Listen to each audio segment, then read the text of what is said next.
What does it take to make workshops work? And how can we facilitate collaboration that sticks and leads to results? My name is Miriam Hartness, and with the Workshops Work podcast, I'm on the mission to find the magic ingredients that make workshops work. Today with me on the show is Anna Momber-Heers, and we speak about facilitation acting and what we can learn from acting about facilitation. So stay tuned. And by the way, if you don't have pen and paper at hand to take your own notes, scroll down to the show notes to download my free one-page summary. And now, lean back to be inspired. Anna, welcome to the show. It's so good to be here. Thank you. And we are diving into acting and what we can learn from acting about facilitation. Mm-hmm. I am intrigued. And before we're getting there, I always start with the same question. When did you start calling yourself a facilitator? And I don't doubt that you do. I do more and more, to be honest. Yeah, exactly. Because, to be honest, in between I'm doubting. Because in between I get asked so much to do trainings that I'm sometimes there had been weeks in the last summer when I thought maybe I'm not. But I started thinking about being a facilitator, I think, when I was looking for other techniques and ideas of transforming groups or delivering skills. And I was coming across the IAF. Is that right? Yes, exactly. Yeah. I was really interested and then diving in all the articles and getting to know a few things. And that way it started. I don't know when that was. It was before the pandemic. And where would you see the difference between a facilitator and a trainer? That's a great border. Of course. But I see it there when somebody really asks me to deliver something, ask me to train the group or a group in a specific way, or if everything, and for me too, if I too concrete know what I'm going to do, then it starts to become a training in my feeling. And if it's more improvised, if the outcome is more open, then it's facilitation.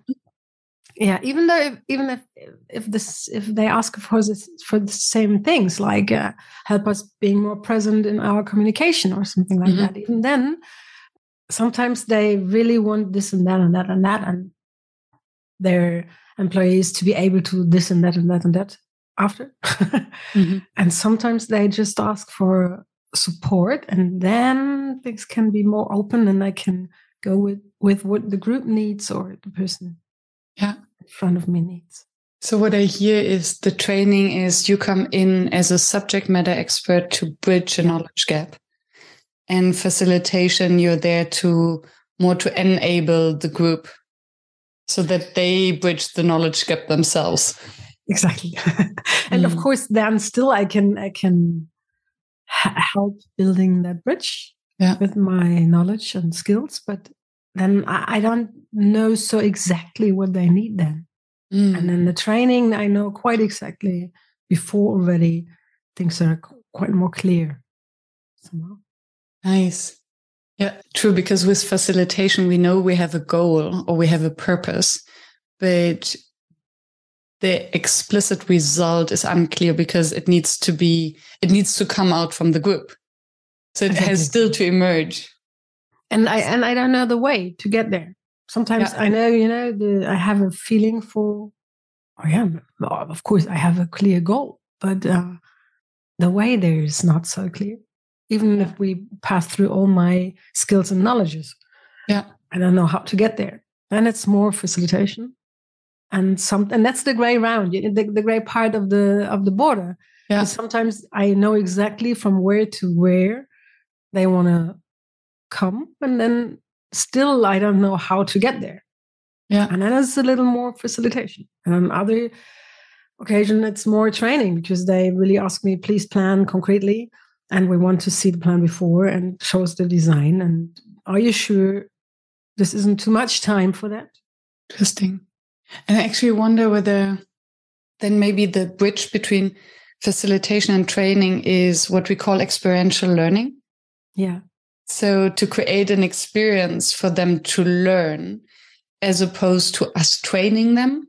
I love that. Yeah, exactly. Because then also, if it's an experience, even after half a day, we are pumped with energy because we're in a conversation with each other. We can speak. Sometimes it's a little bit we had creative fun. and embodiment. Yes. Yeah. And then still they have, we're not so sure if we got what we asked for. And for that, it was quite a little. So I think half an hour less would have been good too. Well, then wouldn't have been as much fun. And of course, I'm not discussing. So take that, working on it. Yeah. Interesting. And maybe that's also a little German. I'm not so sure. I just thought I have this feeling more with typical German companies and less with the international ones. Oh, what is it about? Is it because there's no word for facilitation in German? And there's just there's no word like that. Whenever I try to translate it, I just stick to facilitation in German. Because moderation would be the translation, but it's not the same. No, it's not fitting the meaning of it at all. But then there's so many different ways of facilitating, and everyone can call themselves a facilitator. Mm-hmm. It's not a protected title. And it's so important to have those protected titles in Germany. That's really the way to say it. There's no protected title. And if it's no protected title, everybody can say it and everybody can reclaim to be it. So then it's not as good. Then there's no value. No. It's also an actor, where I'm coming from. Mm-hmm. Actors, there's no protection of the title. You can just call yourself an actor. And I didn't know that. Say, of course you can. You can just start doing it and then you are one. That's, you don't have to do a school. There are a lot of actors never been to an acting school at all. Really, and great ones. Mm-hmm. Brilliant and great ones. And of course, there are also brilliant and great ones who went to school and went to different schools and so on and learned a lot of techniques and so on. And somebody who hasn't been to a school maybe learned the techniques somewhere. So still, the moment you're acting, for what kind of reason, like being an improv actor on a funny show, you're an actor. Yeah. And I wonder and it's very clear, everyone can distinguish a good actor from a bad actor. Yeah. And a bad actor will not call themselves actor very long because they won't win any gigs. That's a question. I would question that. Okay, maybe if you watch private TV in Germany. Yeah, during the day. And not only in Germany, I think that's like that all over the world. Okay, and that's not TV. Only the reason of the reason for that is not only bad actors, it's also bad stories, and it's really a hard schedule how they produce and so on. There's a lot into it. It's not that you really can say how good or bad an actor is, but you can see the acting is probably bad because of different reasons. And you can say that. You can say if you believe somebody or not, and that is not said by this certificate or something like that. It's not by the stamp. And it's interesting because I have that's a beautiful kind of way into our conversation. I believe that you can say the same about a facilitator, that it's not about what we're doing and the activities we are planning, but it's about the way how we're doing it and the authenticity, the presence, the owning the space, owning the stage without owning the stage. I think that's maybe the big difference. An actor wants to be in the center of attention, and a facilitator owns the stage to hold the space for the group without being at the center of attention. That's right. That's a big difference. And of course, not every actor and every role wants to be the owner of the stage at any moment. But as a facilitator, you of course are holding the room for others. That's the main goal. Point. It's not really about you. still you're standing there and you know a lot about presence, and you're knowing and practicing a lot of inspiring things you could do. You do that as a facilitator, but with another purpose than being in the center of everything. Yeah. And one more thing that just pops up in my mind, and then I'm curious to hear from you what you learned from acting about facilitation, is also the mimic and the body language. I realized that especially in online facilitation, it is like being on stage where you have to exaggerate all your facial expression, all your movement. You have to take more space so that the audience gets some of your energy and is pulled in. And right?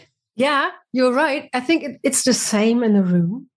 It's just the medium is so different. If I'm in the room, there are a lot of things I can do, I can't do with the camera. And in front of a camera, there are a lot of things I can only do with the camera. I would not ever work in a room. But in the end, there's really a lot about me, the ones I'm talking to. Like now, it's only the camera, not a big room. And if it's the big room, I can do things like, talking with the back to the people and filling the room with only with my voice. I can do completely different things with the same, or with also a big effect. And of course, you're right. I have to really put energy into this little black point there, the camera, if I want to reach them and get them into it, pull them into what we want to talk about.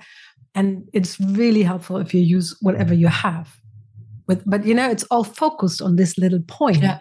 Yes. And that's different in a room. It's the sending point is different. I can have you in my mind with this camera. If somebody else is listening or watching, that one would feel the same, in the same way meant, even though I'm not thinking of him or her. And that's the magic about the web conversation. Yeah. It's like one too many. I call it the Prince effect, because it's like being Prince on a stage and giving everybody there the feeling, I mean you, only you, nobody else. And this is what you can do online. You can't do the same in a room, of course. And on the other hand, in the room, you can use also the things happening beside what you do. And you can initiate things coming from there, and make it bigger or going somewhere else. So it's more like a direct to them for me to talk with my old language. So you can basically, if I understand you correctly, also play with perspectives, kind of literal perspectives, by turning their attention, moving in the space. Using the space. Shifting the focus.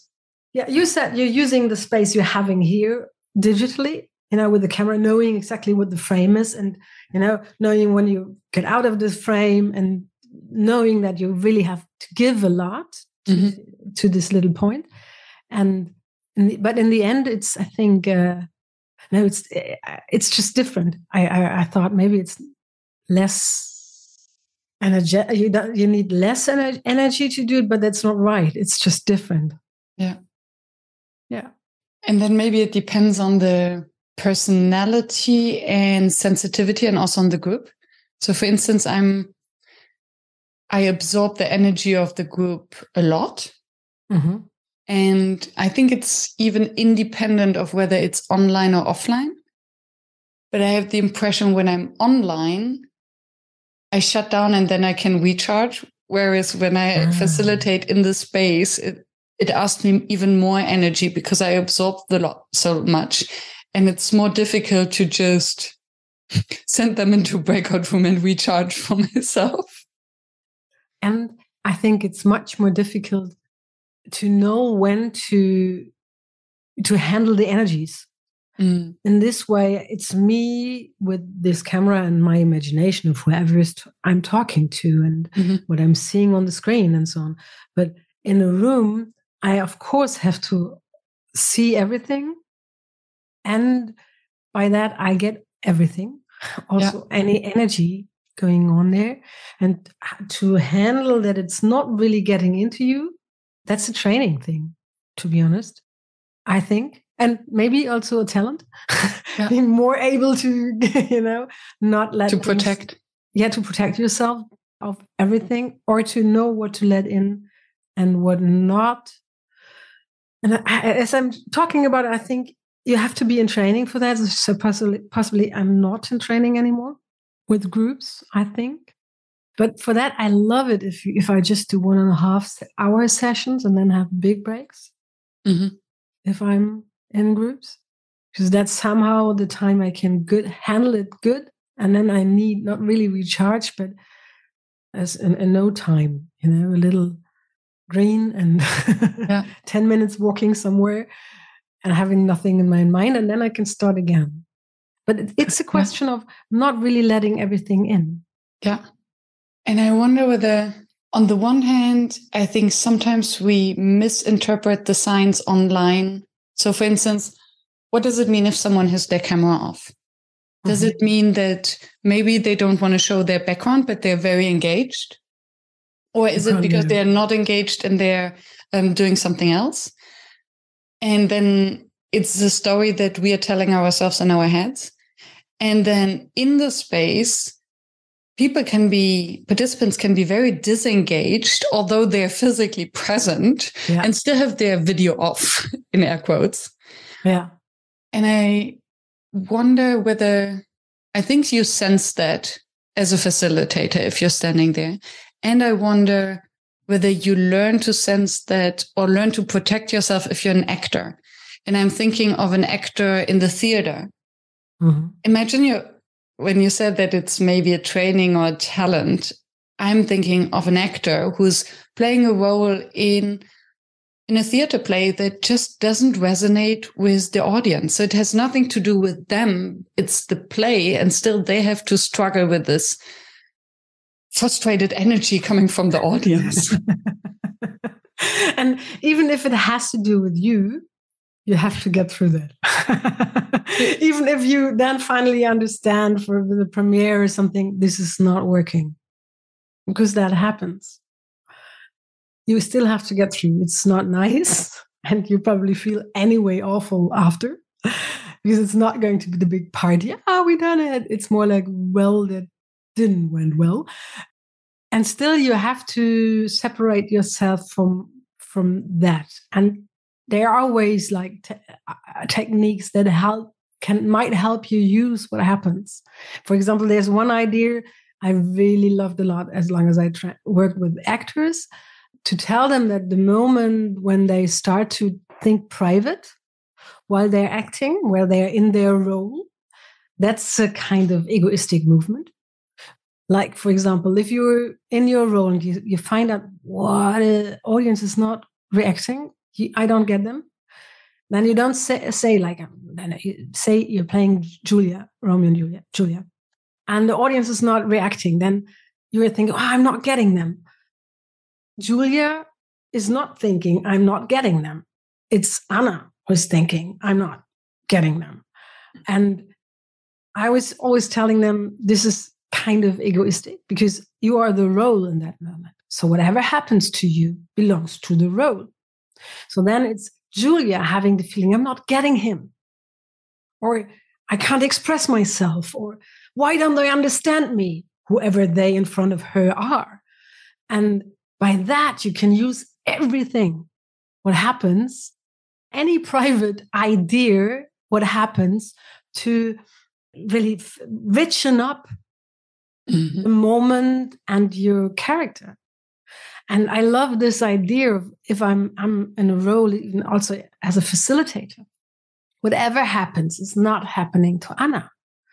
It's happening to the facilitator, Anna. And whatever is in my mind, like, what is he looking like? Why is he looking outside the window? It's not Anna who's thinking, I didn't prepare that well, it's not working. It's Anna, the facilitator, who thinks, I have to get him, or I have to find out what's on his mind. And that way I'm never starting to, I can't, and I really, to be honest, really have to train that. Because stuck up with your own story, that's something we do during the whole day. So not doing it and giving it to something else, some part of you only, your role you're having there. That's a training thing, for example, but it works. It's beautiful because it helps us from projecting. So us projecting all of our fears and all of our traumata and inner childs and family stories on these poor participants who trigger us.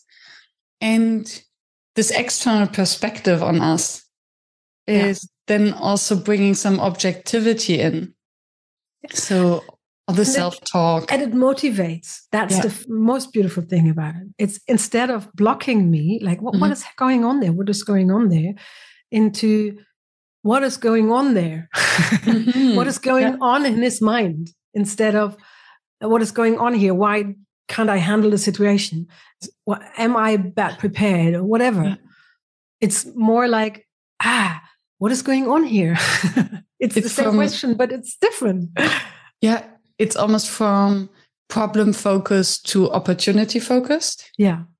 And creating space for curiosity. Yeah. By switching the role and not making it about us, but about the role and serving the group. Exactly. And this reminds me of a coaching question that is often used, where you ask, what would you advise your best friend in the same situation? So what would you advise a facilitator in this, your best friend, the facilitator in this situation? And suddenly you get out of yourself and you're much more courageous and much more creative because it's so much easier to solve other people's problems. Yeah. Right, exactly. I like that. So to me, the acting tools, I started my whole training and coaching and facilitation business on the base of helping actors in the very beginning to develop their self-marketing strategies and find ways to succeed with them. And also is working with them on their roles and so on. So I started as a coach for actors. And sometimes I'm missing it because in one way it's really more easy from the outside to tell somebody, well, this is why are you taking that for you? Why are you taking it with you home? Why don't you give it as an opportunity to your role? That's more easy than to say, this is a part of you and give it to this part of you and don't make it about the whole you, like you just said. It's more easy to say, it's a role anyway. It's Julia. In this other situation, it's Anna. Nobody can, the story about me from the outside is this is Anna and not this is Julia. So if I'm a facilitator or a mom or a friend or just walking on the street, it's always Anna. And to separate that and to understand that as a facilitator, I'm not Anna. I'm part of Anna. And I'm having the resources of the whole Anna. But in that moment, I'm still not Anna. And that's very, if that works, it's really absolutely similar to playing a role in a play or in a TV movie or whatever. Because also I take the resources of the whole Anna, but then I am the Julia, and I am the Julia. If I'm playing the Julia, I'm not acting. That's the bad acting we were talking about. It's when I'm pretending to be Julia and not Julia, because acting tools are about using this body, my body, in exactly the way that produces that drama or love moment or whatever happens in the script. And I have to use the whole body and the nerve system to make it real. And for that, I have to believe it. And for that, I have to be it. And that's very, so if I go that far with acting, it's very similar to Anna, the facilitator. What I hear is, what I'm curious about is the authenticity piece, because the Are you saying there's a difference between playing a role and acting as a role, and that the audience senses the difference, and that's what bad acting is? And when I first heard you speaking, I thought, okay, if we're acting as facilitators, then it takes away our authenticity, and hence it kind of destroys the trust from the group because we need to be authentic. But then when I hear you, how you explain what playing means, then Julia becomes part of you. So hence it is authentic. So how do you... There are no two same Julias. If you would play a Julia, she would be so different to mine. I love to use Julia when I'm explaining things like that, to use the Julia, because I've never played a Julia. I would have never played a Julia. And if a director would have, director would have decided to take me as a Julia, it would have been the funniest thing ever, because it's not possible for me to get and to play a role authentically, which is not searching for the truth. My roles, and that's, because in that, what is the problem here now? How does that come again? My Julia would always say, how did that happen again? And it would be so different to the classical Julia and your kind of Julia. So there is no one Julia, because there's only the Julias of all the actresses who played her. And with that in mind, maybe that helps a little more to understand what acting is. Good acting, and maybe start the other way around. There had been a time where acting, as we often think about acting, was the way it was done. We were loudly pretending how Julia is, and then showing everybody how Julia is and was and what she is about and so on. But this is not how we, since a long time already, since Stanislavski started with that, I think 1890 or something like that.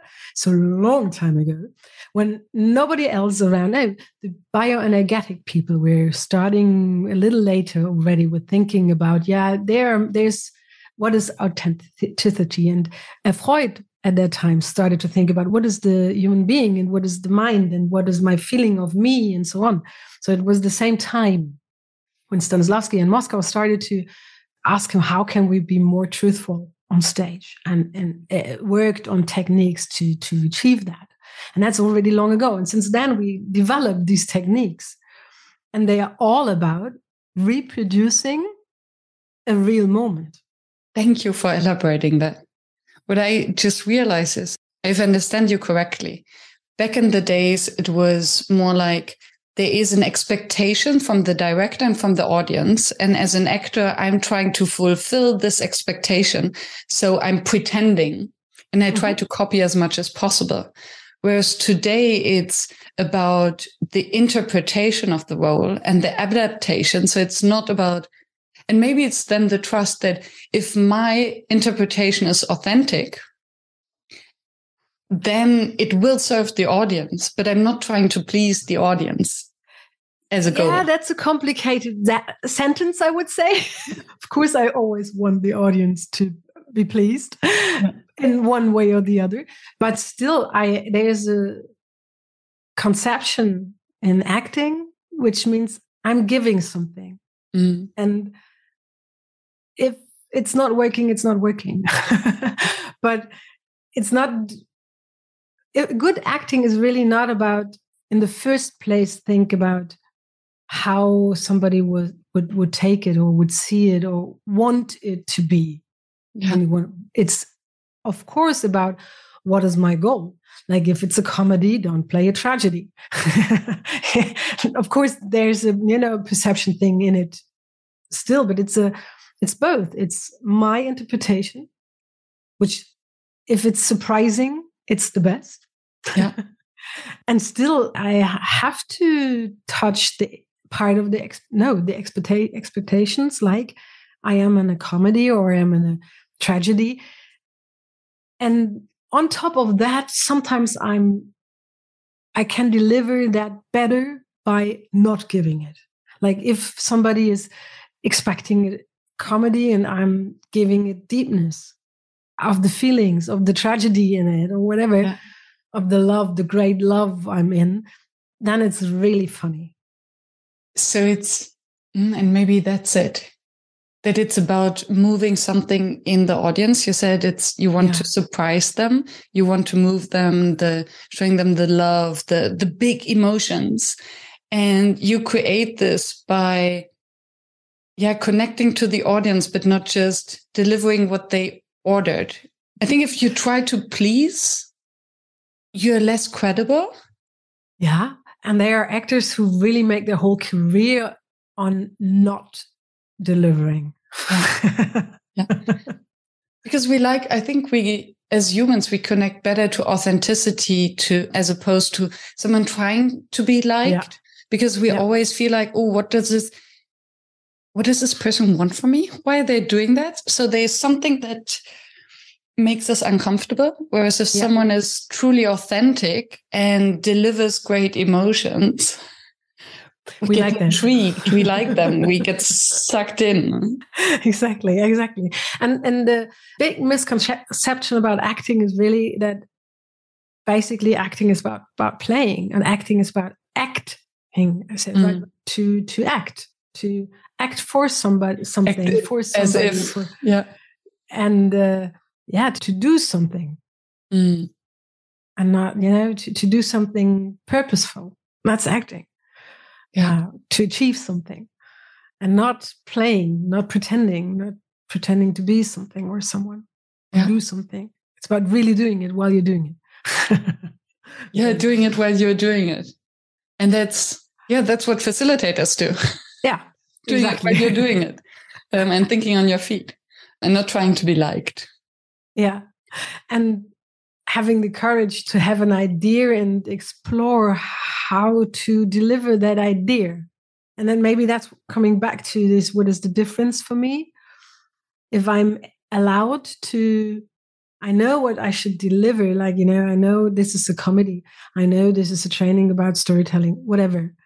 If I have the space in that to explore how I can make these people being there right now, how can I help them to develop their own story, or the story that fits the best to their goal, then I love it. Then that's facilitation. And even if they write training above it, it's facilitation. And the other way around, if they write facilitation above it and they want me to do things in a certain way, then it's training. Yeah. And how do you use now the acting tools in your training that you deliver for non-actors? Next week, I have a situation where I will help female scientists, to communicate more successfully in their situations, which are mostly that they are the only females in the room. It's the physics and quantum physics and IT stuff. The subject is how to dominate a room if you're the only one, or maybe only two, and the others are more. How can you still be seen and still deliver your story and whatever you can bring to the table? And for that, the room is really important. So where you're standing, or if you're clutching together, the two of you, or if you're, at other different places in the room, of course, the feeling is let's stay together, but not doing it and giving the others the feeling there are more than one people around, because I have to look right and left to hear them. That gives an individual the feeling of there are people around me and not one idea, which I can overhear, of course. And so I had this idea of doing this old acting exercise, like you're on a plate, the room is on a plate, and when you all go to the left, the room fall down, and if you all go to the right, and the room fall down to the other side. So you have to balance the room with yourself. So that's how you really can feel the room. Where am I? Where are the others? Even if I don't look at them and so on. And then I thought about, that's a great idea. I'll bring music in it. And first slowly and then jumpy. So let's see if that works. I'm really excited about this idea because, of course, they're scientists. And this would be hard work and risky for me to try out that. But I think there are no other ways to experience myself in communication than trying it out and out in the room. And for example, for that moment, I love to be in real somewhere again, because this is nothing I can experience digitally, or other exercises like knowing when somebody stands behind you. This is such a strong feeling to handle this feeling of the one is already behind me, and it's only a few seconds that one can't stand behind. That's another exercise, that you sit there and the other one is in the back of you, far away, and walk slowly and with no noise to the back of you. And you have to sense when the one is standing behind you. This is an experience, to handle this excitement inside of yourself and really get to this. It feels strange, but the other person is not yet there. And to hold that is, you just have to experience to find out how it is, and then to be able to do that again in other awkward situations, knowing this is not a good feeling, but I can handle it because the other one is not so near, and I can maybe pose myself somewhere else. And what can I do? And stay with a clear head in those situations. You have to live it before you can. And I can it. Yeah. And I think it's also something instinctive. It doesn't feel safe if someone stands behind you, especially if they're coming closer and you cannot protect yourself and turn around. What is it that you teach then the group through this exercise? This is really about handling dominance in this case. And not only, think, I would have been good if I would have stand up there. No, learn to do it when it's necessary, however you do it. That's really interesting about domination, because domination is a game. And this is a game. This is not acting. And to understand domination is a game, and I can play it, and what the rules are, and that I have to play it. Otherwise, they play me. Yeah. Let's see how that will work next week. But normally, and this is quite new what I told you, normally I bring acting into all the stuff which has to do with self-management. Of course, domination and the game of domination is also a part of that, is also self-management. But for example, if you're in an exciting situation and you want to stay more calm, there are really a lot of good acting techniques which might help you even in that situation if you could not prepare them, but especially if you can prepare them. So like if you're going to go to, you're having a situation in facilitate, where you want to facilitate something you have not done before, never done before, and you're really, really excited, it might be helpful to work on an action. An action is a body anchor combined with a sentence, which uses a technique from Stella Adler, which had been an acting coach with a special technique, or you called it obstacles. It's kind of the same in different for different coaches and histories of them. It's like you're inventing a big movement connected to a sentence, which helps you out in the situation. For example, I don't have an idea of a facilitation situation, but for example, if I know I have to go to court, and I know this is going to be really frightening, and I'd be really in trouble if I will not be cool and calm, and the situation is not cool and calm, and I'm afraid. So what to do? You could use those body anchors called actions by maybe inventing the sentence, I'm here because I'm giving the subject to a higher, how do you say that then? Instance. And for that, you can, if you have, I'm here because I'm giving the subject to a higher instance, that has a lot to do with trust. Okay, of course, if I and purpose. Yeah, and you use. I have to show, but nobody can see it on the podcast. There's a video on YouTube. Okay, so you can show. Good, I'll do that. Then you really invent a big movement like I'm taking this subject, and you really do it big and a big movement. I'm taking this subject and bringing it to a higher instance. And you lift your arms as if you're lifting something big. The things, and then I'm lifting the big thing, and I'm using my legs too. I'm using the whole body. Of course, in front of the cord, you're not doing that. You're doing it to fix the sentence in your body. And you're grabbing, this subject, and you do it again and again. And if it fits good with it, you can feel it. It's like a manifestation. Yeah. And then you start to make the movement smaller. Like only in the beginning, I'm taking it and bringing it to the higher, only in front of your breast. Somehow you grab it a little in front of your belly, and then you're bringing it to the higher instant. And in the end, it might only be a hand gesture. And it doesn't have to be a big one. It can also be a little one. And nobody will realize that it's in your mind. Nobody will realize. The most beautiful thing I've ever seen with somebody I did that was a stage fright too, before a big, examination. Exactly. And he was so frightened. And in the end, and I saw the examination, he was putting everything in his eye, and in a blink of his eye, he was really, when he felt it coming, he just blinked slowly. And in this slowly blinking with his eye, everything was manifested. And this anchor the body anchor was so connected to the feeling and the sentence that you could immediately see that he could breathe deeply.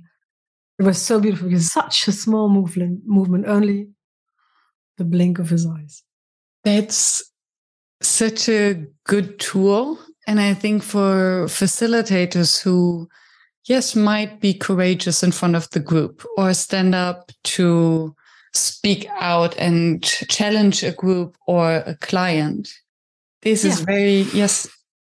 And even the exercise you mentioned before about the dominance, I think for facilitators to sense and feel the impact of where they stand with a group, without a group, in front or in the back of a group. To feel it and the impact it has. What's the impact of me standing behind a desk, the group sitting behind desks or sitting in a circle without desks? Yeah.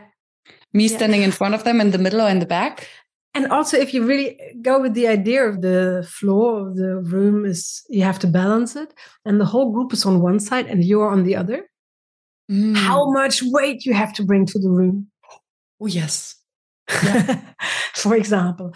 Yeah, and that's where this acting thing, this action thing, technique is one thing, this handle the room and learn to be present, to learn to how your voice is some kind of bringing you and what you bring with you into the whole room.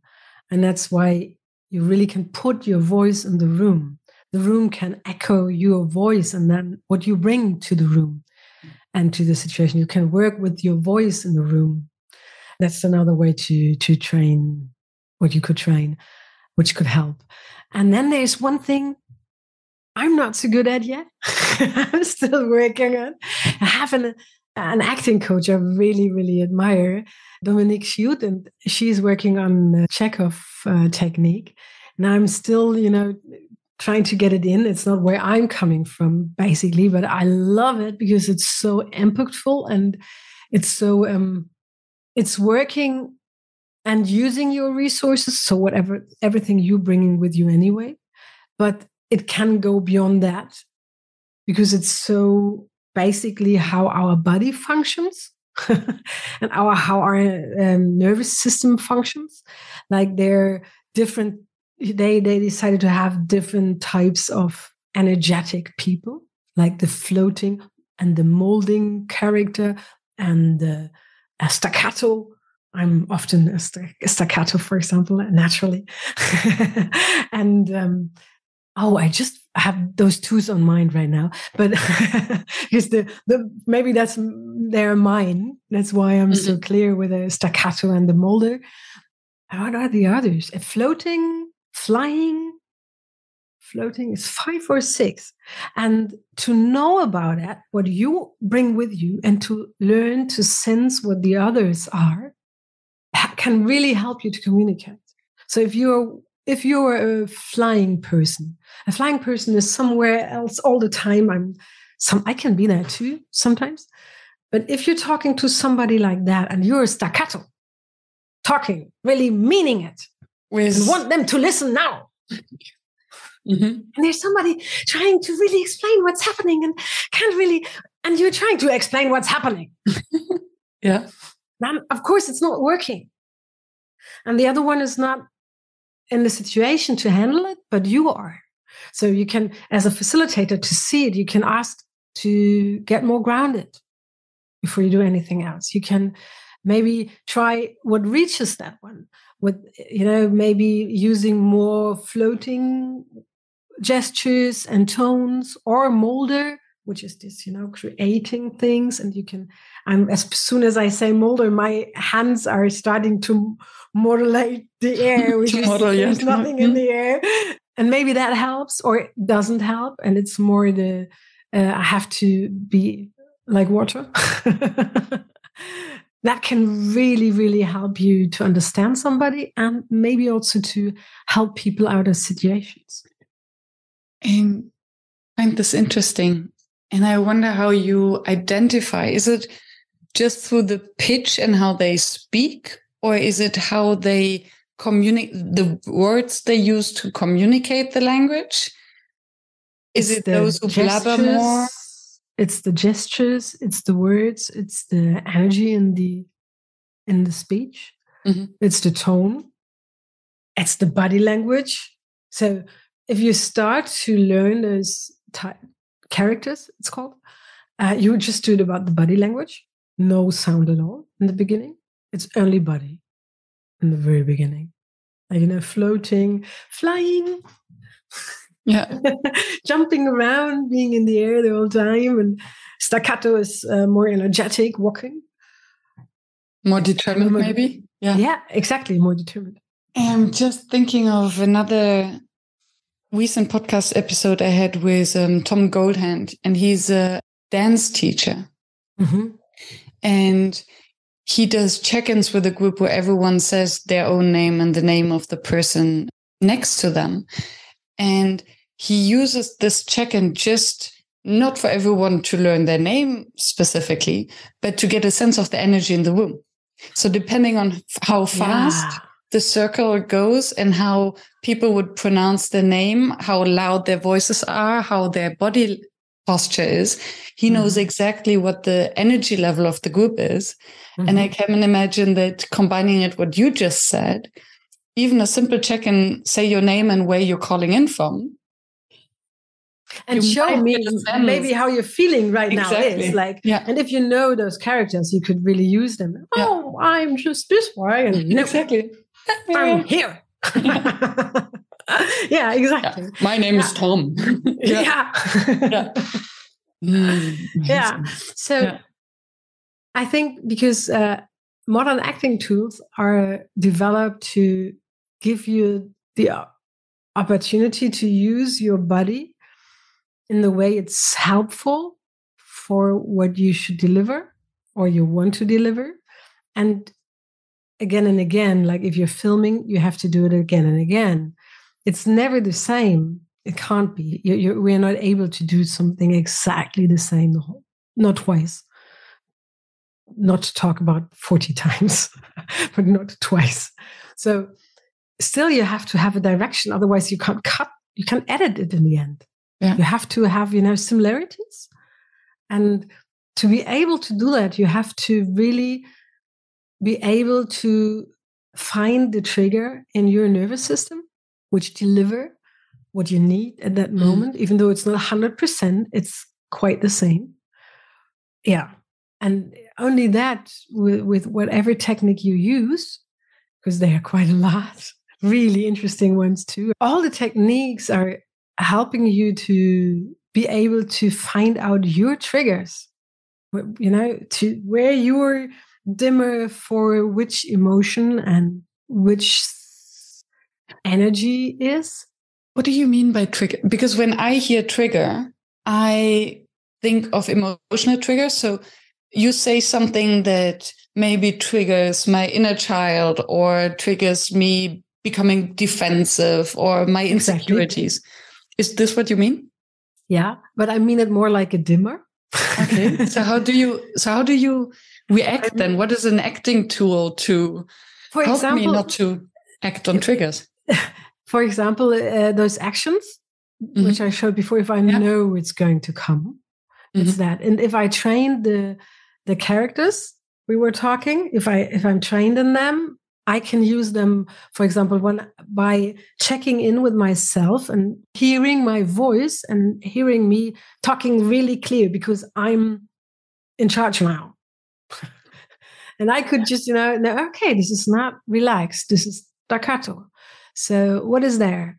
And how can I change my body and my posture, for example, to, regulate this energy? I can't get rid of the energy. It's there. It's biochemical energy.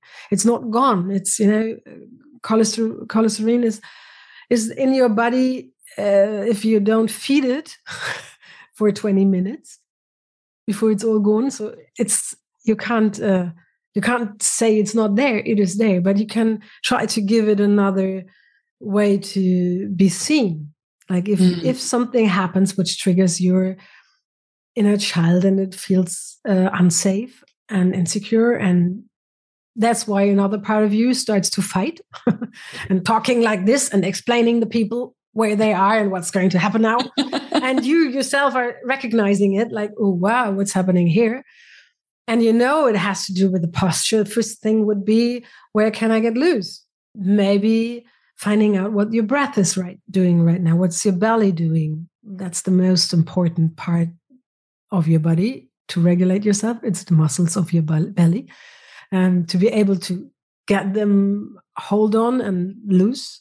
And then if you train, for example, the characters, you could just start to be more flirtive. And then the cortisol is still there. So you still have the whole energy, and it maybe will be a little more, energetic as floating in the very beginning. But as you're floating, instead of being a staccato, you regulate yourself down, not immediately, but in the end. And if you're trained in that, it gets faster and faster.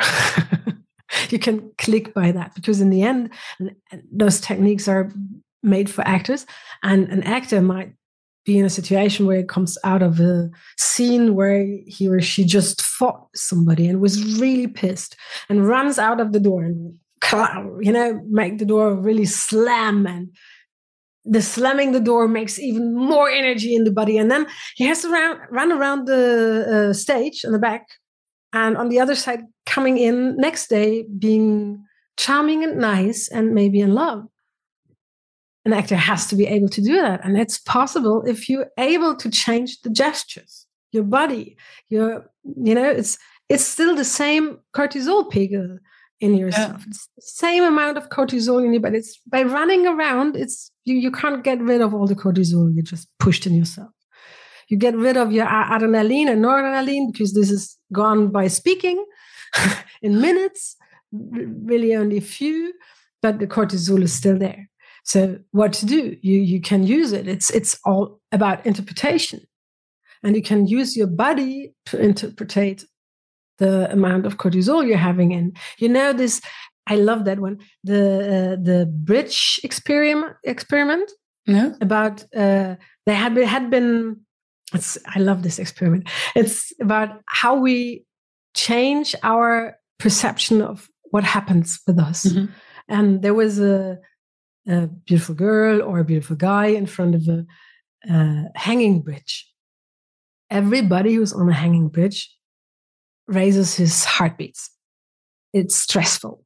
Cortisol is rising.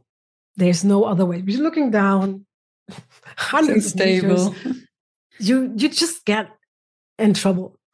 And then when they came down the bridge, there was still this beautiful guy or girl, and asking, well, we did a little experiment. We're doing a little experiment here.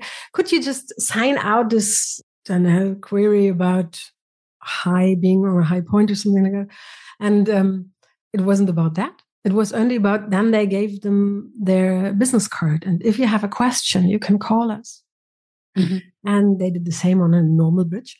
And I think it was something like nearly 80% difference of people calling for a coffee on the hanging bridge, because this excitement in them, they just misinterpreted it. And I'm excited, and there's this beautiful person. So they had the impression that it was a flirty situation. Yes, exactly. And it was, I don't know the numbers 100%, so don't fix me on that, but it was really a big difference between a stable stone bridge or a hanging bridge. Interesting. And this is the important part about why it's possible, to run door slapping out of the stage on one side, on the left side, then run behind there, having maybe somebody doing something to your hair, giving you something else to dress. You're really in trouble out there. I had so many moments when they rip the whip from my head and put something else on my head and, get loose off my skirt and put on another one, and then running in the other door and being in love. Yeah. And that's just possible by interpretation. And you use your body to help you believing it. Yeah. Because you have to believe it, otherwise it's playing, not acting. Yes. Yes.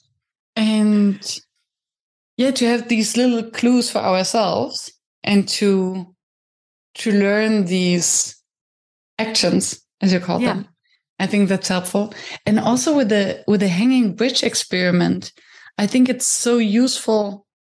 It's a sort of priming. So if we're putting our participants in a certain stage, maybe we're doing something, embodied or exciting, we're putting them in a certain emotional state, then what we are asking them, what we're presenting them afterwards, the interpretation of it, is dependent on what we did, on the actions we did before in the emotional state. So that's very important to be aware of. Thank you. Yeah. And if you know where those points are in you, because of course we are reacting on the same things again and again. So after a little time, what you react on, and maybe in the end, exactly what other posture you have to take, like running around the stage, taking the next door and being in love instead of being pissed. Yeah. Same energy in the body. Yeah. Fascinating. That's why I love using sometimes and I learned that from one of our facilitators, using the breakout rooms just to, even in an online meeting, just to change the space. Yeah. So, leaving the space, walking out of the door to going from rage to love. So even a small kind of trigger might change the entire energy in the space, although it's actually not real because you have moved. But it's changing. And it's also changing because you're meeting somebody else, or you're seeing something else, and that is doing something to you. Oh, it even works if you move the entire group to one other breakout room. Yeah. Which is funny enough. Okay, let's discuss this in another room. Oh, yeah, exactly. Just because they're like pop, pop, plop, plop, pop, pop, pop, pop. Yeah, something happens. Where am I? Okay, welcome. Love it. Yeah. It feels weird, but it works somehow. It does something to our brain. It absolutely works. It absolutely works. Yeah. What is one of your facilitation challenges? Or your biggest one? The biggest one until now was really to understand how important time boxing is. Because when I'm improvising, finding out what works, where is our way, then it's in another state than when I'm time boxing. And there are a few things which are only working with a clear and concrete and not loose time boxing. Mm-hmm. If I'm doing facilitation, like, sending out, bringing back, like having the time in mind. And this is hard for me, because if I'm improvisation, doing, finding out what they need right now, I'm really often just in that moment and not having the time in my mind anymore. And still learning. Yeah. Time passes so quickly when we're having fun. Yeah, exactly. And if you get into something, with me, it's that way. If I'm really in it and still having the time boxing in mind and the whole thing. And the arc. Yeah. The arc and still the idea where I am on my time schedule planning. And, of course, when I'm improving what's going on, where we're going, I'm having this in mind. But when I'm start working, I'm often losing it. Yeah. That's my biggest challenge right now. It's a good one, because I think it's this balance between sensing what it is that the group needs and holding the space for whatever emerges. And this is usually where the magic is, right? Yeah. So you sense that, okay, I'm improvising, I'm going off script, something is emerging. There's something here. We cannot just move to the next activity. But then in your mind, you basically have to throw away the entire agenda, think, okay, how do I still get them to the space where I need to go with maybe less activities? Yeah. To hold the space for the emergence. And while you're with them. Yeah. Really with them and not pretending. Yeah, presence. That's the listening. Really, This is really challenging to me. Yes. And that's where, the listening and the presence comes in. And then just moving into improvising state. Mm-hmm. Yeah. And what makes a workshop fail? Oh, this is a good one. If I'm not able to gain enough trust in the very beginning to go my strange ways. Sometimes it's about perception, what they thought is going to happen and what's really happening. And sometimes it's about that I'm not really clear to whom am I speaking. And then, of course, that's the same. Then if I'm not clear about to whom I'm speaking, then of course their perception of what I'm going to deliver is not fitting. So it's expectation management, understanding the group and their needs. Absolutely. And I love the trust part that you mentioned in the beginning, because in combination with the weird things, air quotes, you're going to do with them.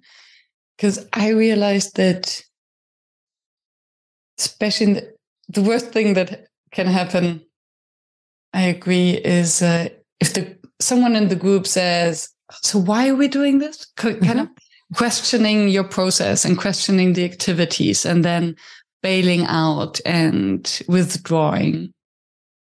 And then you lose the authority. For these reactions, it's easier in trainings. Because in trainings, I just know this is part of domination.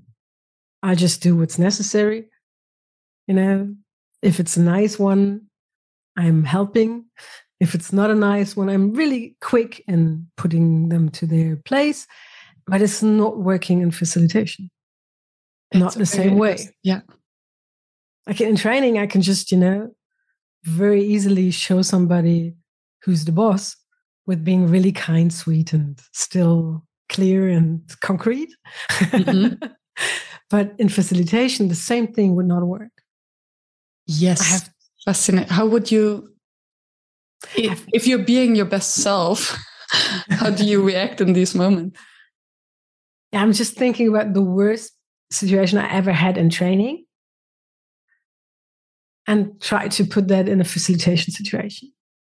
And I think I hope I would be so bold enough to just be very vulnerable and ask if we're both right together. Maybe. Because I just really had one guy in mind, which I really, at that time when I did the training, it was so easy because he really ran into my knife in the way because he handled it the whole time. He wanted me to run into the knife. It was an acting context where it's quite had been, I think still is, but I'm not in it anymore, quite messy. And, when they fight in a really awful, messy way. And it's all really emotional, and everybody is, handling emotional knives. Mm-hmm. So it's getting personal, you mean? Absolutely. Even though they should know better because they're doing plays about it.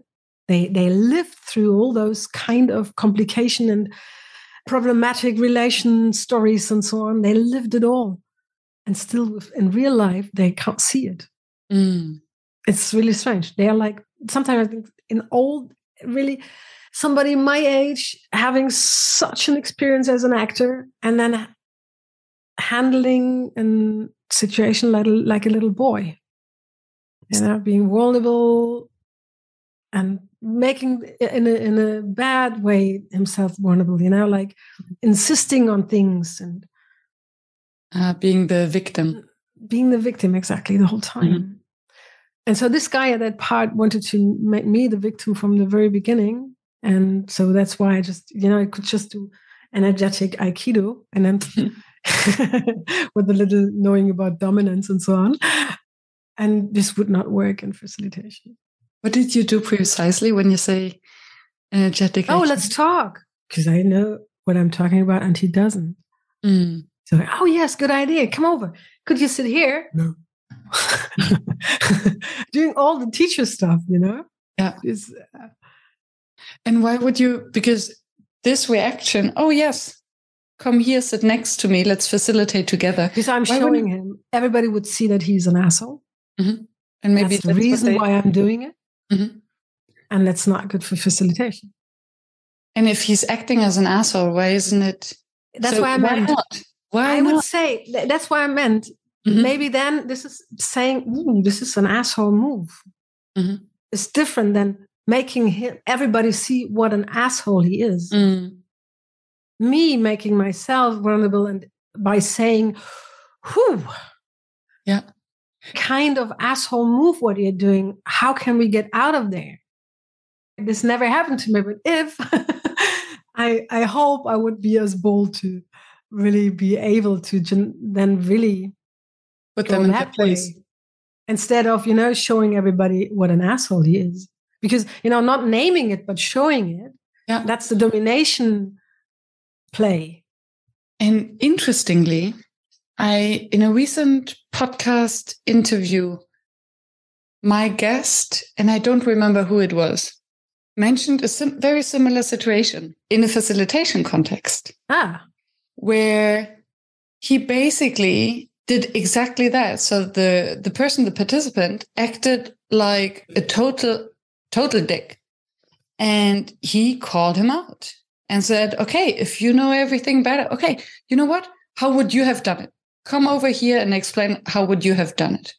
And thereby the participant had to totally drop the knife and hand over the power back to the facilitator. Exactly. And this was in a facilitation. Power. And what I find and I wonder whether this is a gender issue, whether as women, maybe, I'm a facilitator, I need to be this kind of kind host holding the space.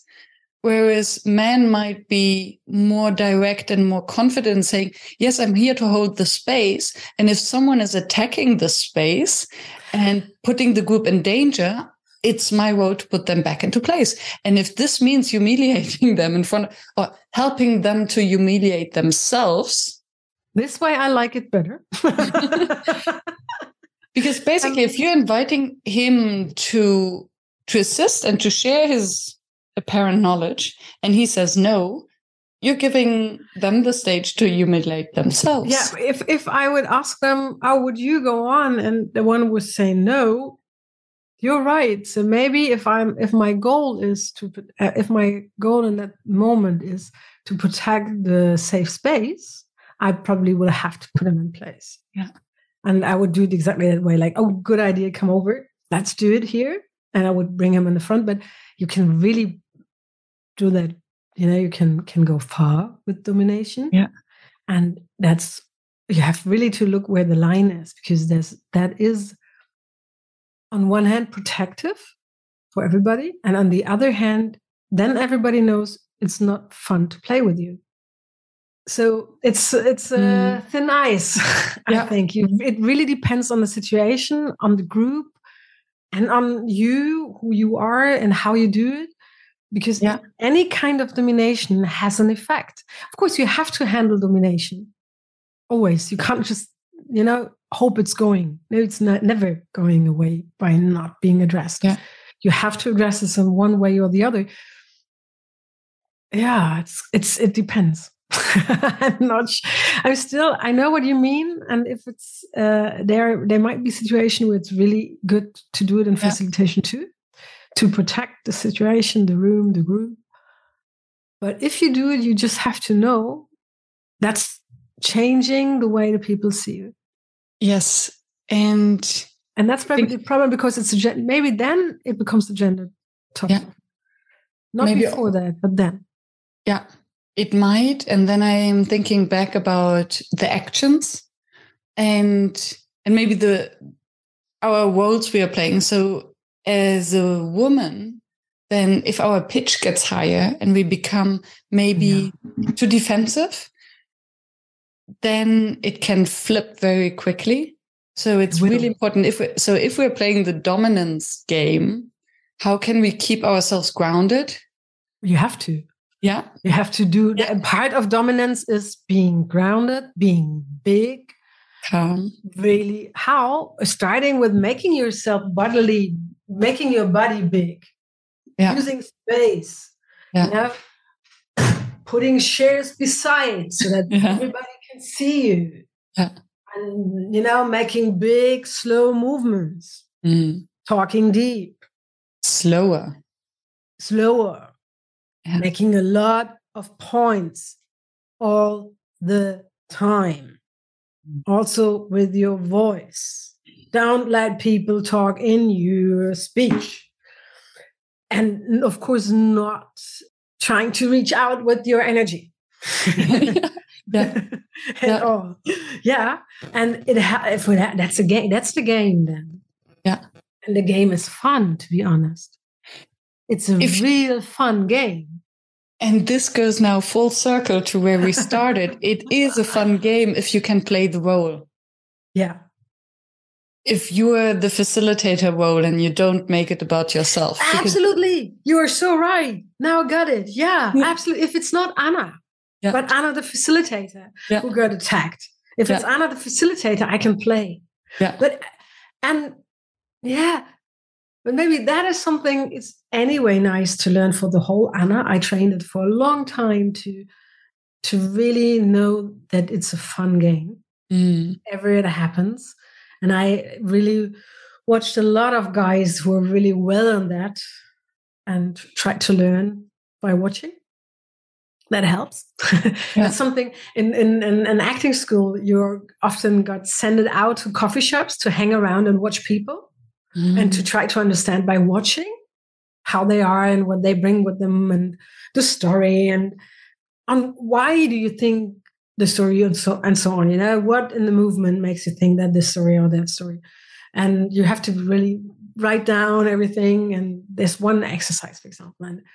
And that's something you can really use a lot if you see somebody doing something you really would love to do yourself, like being really calm and confident when somebody attacks you. Just take yourself somebody around who's really good in that and then try to find out how he or she is doing it. And they are always doing it with their bodies. So the body is really the main key in acting and you handling your own nervous system. Your body as your co-facilitator. Absolutely. Wow. Yeah. So round. Yeah. So we really built this kind of arc. Yeah, absolutely. Thank you, Anna. It was really great. I learned a lot. Thank you, Miriam. I did. Thank you. Thank you for staying tuned and for listening to the show. I know how busy you are, and I appreciate that you're sharing your two most valuable resources with me and my guest, your time and your attention. If you're looking for more conversation with other facilitators and for a community of practice, why don't you join Never Done Before, the community that I have built, and many of my podcast guests are already members. Visit neverdonebefore.org, and I wish to see you there.